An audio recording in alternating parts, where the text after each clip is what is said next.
வாசலில் கட்டிய தோரணத்தை என்ன செய்ய வேண்டும் தெரியுமா? வாஸ்து சாஸ்திரப்படி வாசலில் கட்டிய தோரணத்தை அவ்வப்போது மாற்றுவது நல்லது. செவ்வாய், வியாழன், சனிக்கிழமை போன்ற நாட்களிலும், ஏகாதசி, பௌர்ணமி போன்ற சுப தினங்களிலும் தோரணத்தை மாற்றலாம்.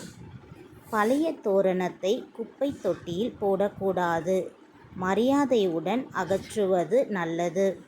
பழைய தோரணத்தை மண்ணில் புதைத்து விட வேண்டும் அல்லது ஓடும் நீரில் விட வேண்டும். இவை வாஸ்து சாஸ்திரம் மற்றும் பாரம்பரிய நம்பிக்கைகள். கடவுள் கொடுத்த சோதனை. ஒரு ஏழை மனிதன் தினமும் கோவிலுக்கு சென்று, இறைவா, என் வாழ்க்கையில் ஏன் இத்தனை கஷ்டம் என்று வேண்டிக் கொண்டிருந்தான்.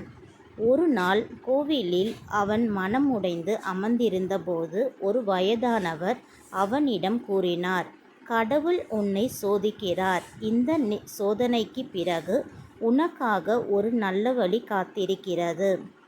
சில நாட்களில் அவனுடைய பழைய நண்பர் எதிர்பாராத விதமாக வந்து உதவி செய்தார். அந்த உதவியால் அவனுடைய குடும்பத்தின் கஷ்டங்கள் கொஞ்சம் கொஞ்சமாக குறைந்தன. அப்போது அவனுக்கு ஒரு உண்மை புரிந்தது. நாம் கஷ்டம் என்று நினைக்கும் சில விஷயங்களுக்கு பின்னால் கடவுள் நமக்காக ஒரு நல்ல வழியை வைத்திருக்கலாம். கஷ்டம் வந்தாலும் கடவுளை நம்புங்கள், நல்ல காலம் நிச்சயம் வரும். நீங்கள் கோடீஸ்வரர் ஆகப் போவதை உணர்த்தும் 10 அறிகுறிகள். 1. கையில் அரிப்பு ஏற்படுதல். 2. காலையில் சங்கு ஒலி கேட்பது. 3.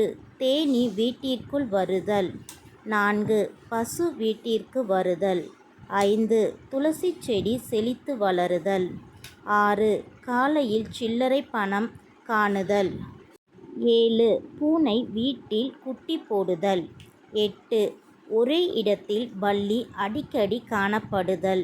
9. காலையில் கரும்பை காணுதல். 10. ஆந்தையை அடிக்கடி காணுதல். கடவுளே வந்தாலும் மன்னிக்க முடியாத சில பாவங்கள். வயதான காலத்தில் தாய் தந்தையருக்கு சாப்பாடு தராமல் துன்புறுத்துவது. ஒரு குழந்தையை எந்த காரணமுமின்றி கர்ப்பத்திலேயே கலைப்பது. நோய்வாய்ப்பட்டு துன்பத்தில் இருக்கும் ஒருவரை மேலும் துன்பப்படுத்துவது.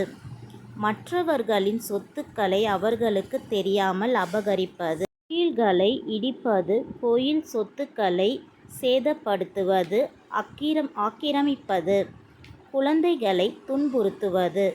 பட்டினியாய் இருக்கும் ஒரு குழந்தைக்கு உன்னால் உதவ முடிஞ்சும் உதவாமல் இருப்பது. கோடீஸ்வர யோகம் கிடைக்க எந்த பூஜை செய்ய வேண்டும்? செல்வ வரம் பெருக, பணவரவு அதிகரிக்க மகாலட்சுமி அருள் பெறும் எளிய வழிமுறைகள். வீட்டில் பணவரவு அதிகரிக்கவும் செல்வம் பெருகவும் ஆன்மீகத்தில் சில எளிய வழிமுறைகள் மற்றும் பரிகாரங்கள் சொல்லப்பட்டுள்ளன. இந்த எளிய பரிகாரங்கள் பின்பற்றுங்கள், மகாலட்சுமி அருளை பெறுங்கள். வெள்ளிக்கிழமை வழிபாடு. வெள்ளிக்கிழமைகளில் தாயார் மகாலட்சுமிக்கு செந்தாமரை மலர் சாத்தி வழிபாடு செய்யவும். தீபம் ஏற்றுதல். வீட்டின் பூஜை அறையில் பசு நெய் அல்லது நல்லெண்ணெய் ஊற்றி தீபம் ஏற்றவும். பர்சில் அல்லது பீரோவில் பச்சை கற்பூரம் மற்றும் ஏலக்காய் வைக்கவும்.